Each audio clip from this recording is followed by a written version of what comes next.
Alors, au Gabon, que l'on soit employeur ou employé, il y a une chose qui est vraiment au cœur de tout. C'est le contrat de travail. C'est la base, la pierre angulaire de la relation professionnelle. Alors plongeons ensemble dans les règles qui l'encadrent.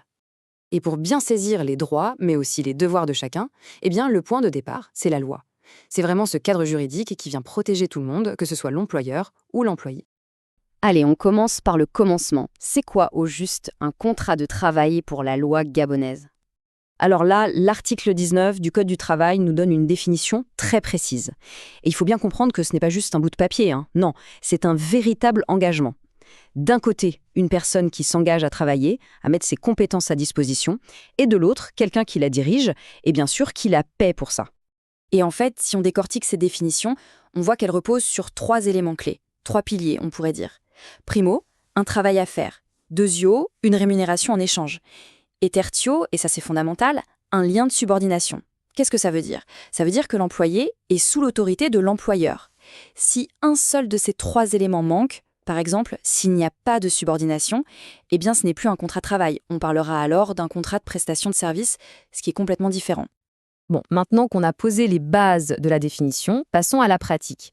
Comment est-ce qu'un contrat de travail démarre concrètement? Comment on officialise le début d'une collaboration? Alors, est-ce qu'il faut absolument un contrat écrit, signé, en bonne et due forme, ou est-ce qu'une simple poignée de main suffit? Eh bien, la loi gabonaise est assez souple là-dessus. Elle reconnaît les deux. Un accord verbal peut suffire, mais attention, l'écrit, c'est quand même la meilleure des protections. Pourquoi? Parce qu'il met tout noir sur blanc. Ça évite les malentendus et les conflits plus tard. Mais que l'accord soit verbal ou écrit, il y a un document qui, lui, est absolument indispensable. Et ce document, le voilà, c'est le certificat médical. C'est le point à ne jamais oublier. Peu importe que le contrat soit oral ou écrit, sans ce certificat d'aptitude médicale, il n'est pas valable. C'est vraiment une condition non négociable. Ça permet de s'assurer que l'employé peut physiquement faire le travail demandé et ça protège tout le monde.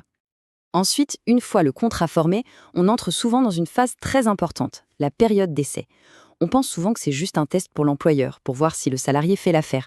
Mais en réalité, ça marche dans les deux sens. C'est aussi l'occasion pour l'employé de voir si les conditions de travail, l'ambiance, les missions, bref, si tout ça lui convient. Et attention, la durée de cette période d'essai n'est pas faite au hasard. Non, non. La loi est très claire et fixe des durées maximales. Ça va dépendre de la catégorie du salarié. Pour un ouvrier, c'est 1 mois maximum. Pour un technicien, on passe à 3 mois. Et pour un cadre, ça peut aller jusqu'à 6 mois. Le but, c'est simple. Éviter les abus et s'assurer que cette période de test reste dans un cadre juste et raisonnable. Ok, la période d'essai est terminée, tout le monde est content, on passe maintenant au nerf de la guerre, l'obligation numéro 1 de l'employeur, le paiement du salaire. La rémunération, c'est vraiment le cœur du réacteur du contrat de travail. Et pour être sûr que tout le monde ait un revenu correct, la loi a instauré ce qu'on appelle un plancher. C'est le fameux SMIG, le salaire minimum interprofessionnel garanti. C'est simple, c'est le minimum légal. Un employeur ne peut pas payer en dessous de ce montant, peu importe le poste. Et il faut bien comprendre que ce n'est pas une recommandation, c'est une obligation. La loi ne rigole pas du tout avec le SMIG. Si un employeur paye en dessous, il s'expose à des sanctions. C'est vraiment une mesure de protection sociale très forte, surtout pour les travailleurs les plus précaires. Bon, un contrat, ça commence, ça vit et parfois ça se termine. Mais alors, comment ça se passe une fin de contrat?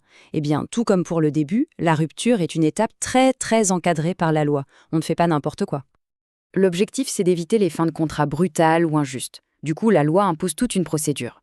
D'abord, il faut une notification écrite, sauf en cas de faute très grave. Ensuite, il y a une période de préavis à respecter qui dépend de l'ancienneté. Après ça, il peut y avoir des indemnités de licenciement à verser. Et enfin, l'employeur a l'obligation de remettre le fameux certificat de travail.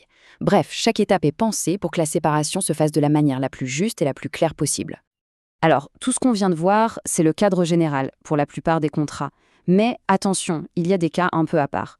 Prenons l'exemple du contrat d'apprentissage. Là, on entre dans un monde avec ses propres règles du jeu. Oui, pour l'apprentissage, les règles sont vraiment spécifiques.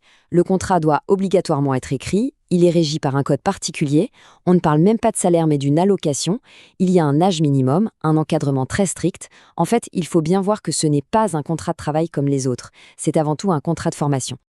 Bon, après tout ce tour d'horizon, qu'est-ce qu'il faut retenir? C'est quoi l'idée principale à garder en tête? Eh bien, l'idée principale, c'est que bien comprendre tout le cycle de vie d'un contrat de travail, de sa naissance à sa fin, c'est vraiment un pouvoir. Ça permet à tout le monde, employeur comme employé, de savoir où il met les pieds et d'avancer en toute confiance. Au final, on peut dire que la meilleure protection, c'est de connaître ses droits et ses devoirs. D'ailleurs, il faut noter que la source de toutes ces informations, le cabinet CCF, propose justement une assistance professionnelle sur ces sujets, que ce soit pour aider à la rédaction, à la vérification ou à la sécurisation d'un contrat de travail. Et tout ça, ça nous amène à une dernière question. Une question que toute personne en poste devrait se poser. Est-ce que le contrat de travail qui la lie à son employeur est vraiment bien ficelé? Est-ce qu'il est bien conforme à la loi? C'est une vérification qui peut paraître simple, mais qui est essentielle pour la tranquillité d'esprit de chacun.